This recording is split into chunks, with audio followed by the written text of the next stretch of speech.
So now I'm going to go ahead and create a tour from scratch. I'll call it Bowen Island because I've been there recently and I have some photos that I'd like to share.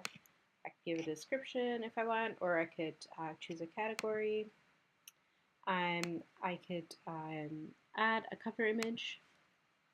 So that's a photo I took of Bowen Island. And then I click create. When I create the tour, I can add scenes from the bottom left.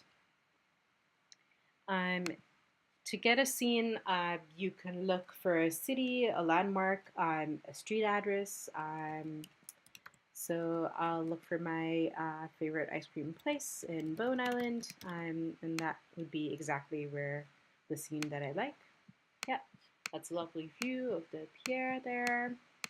And if I move it around and I'm happy with the scene, I can click on add scene. And if I'm not, I can zoom in and out and I can move this little guy around the map to get a better view. So I can give it a title, perhaps Snot Cove, and you can give it a description if you want, and you can add points of interest.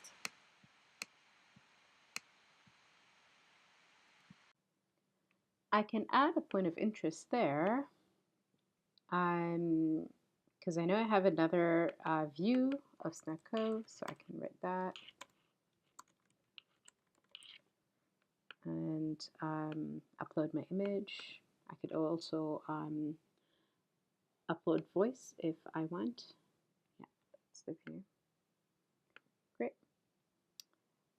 I could resize this image if I don't want it to appear too large. Then I'll move the scene around. I could add more points of interest if I want. So I'll add another image of the ice cream place. There it is. You can give it a description. You can, the point of interest, you give it a title, description, and then add an image or audio. And then when I'm done with the scene, I can go ahead and publish it. I could add more scenes if I want, but if I don't want, I can just publish it with the scene. So I'll publish it as public.